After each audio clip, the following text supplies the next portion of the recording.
کہ میرے شوہر نے مجھے نکاح کرتے وقت قسم اٹھائی تھی کہ پہلی بیوی سے بچہ پیدا نہیں کروں گا. اب 3 مرتبہ، اور اگر بچہ پیدا کیا تو 3 مرتبہ طلاق ہوگی تمہیں. اور اس وقت اس عورت سے اس کے کوئی بچے نہیں تھے. روز کہتا ہے پہلی بیوی سے بچہ پیدا نہیں کروں گا، اگر کیا تو مجھے طلاق. لیکن اب وہ کسی سے ایک بیٹی ہوئی ہے، پہلی بیوی سے ایک بیٹی ہوئی ہے اور 3 بیٹے ہیں. اللہ پاک دکھا کر اسے لے لیتا ہے اور اب وہ مکر گیا، طلاق نہیں ہوئی. پلیز آپ مجھے واضح کریں کہ طلاق ہوگی کہ نہیں. او واہ، اندازہ لگاؤ شریر کو کس قدر لوگ ناک کی موم سمجھتے ہیں اپنی مرضی کے مطابق. پہلی بات یہ ہے کہ یہ موقف ہی باطل اور مردود ہے کہ اولاد نہیں پیدا کروں گا. نکاح کے اہداف میں سے مرکزی ہدف اولاد ہے.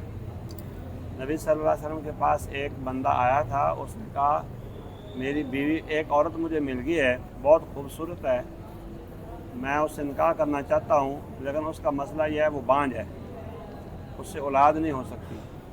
میں نہ صرف حسن کی بنیاد پر آپ نے نکاح کرنے کی اجازت نہیں دی. اس سے مطلب واضح ہوا کہ اصل ٹارگٹ ہدف اولاد ہے. اب اولاد کے اوپر قید لگانی کہ میں بچی بیٹا پیدا نہیں ہونے دوں گا یا نہیں کروں گا، یا مطلب یہ ہے کہ وہ اسباب اختیار کروں گا، عمل ہی نہ ٹھہرے، یہ باطل نظریہ ہے. اس کے اوپر قسم دے دے، قسم کا کفارہ دے دے، 10 مسکینوں کو کھانا کھلا دے تو اولاد پیدا کرے، رب سے بھی معافی مانگے. اگر اس نے یہ کہا کہ بچی پیدا ہوگی یا بیٹا پیدا ہو گیا تو تمہیں طلاق ہو جائے گی، طلاقیں ہو جائیں گی، لیکن فوراً رجوع کر لے نا، رجوع کر لے، یعنی 3 طلاقیں ہو جائیں گی. فقہ حنفی میں تو 3 ہوتی ہیں، ہمارے نزدیک ایک مجلس میں 1 ہی ہوتی ہے.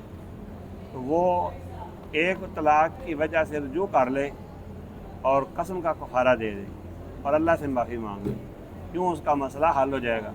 اب بچے جو پیدا ہو کے مرتے ہیں نا، ایسے ہے جیسے اللہ اس سے ناراض ہے، اللہ نے اس کو عذاب چکھایا ہے. اولاد بھی پیدا کروں گا اور اولاد مار بھی دوں گا، تیرے کام نہیں آئے گی. یہ اس کے اوپر اللہ کی طرف سے وعید یا سزا کی کوئی شکل نظر آ رہی ہے.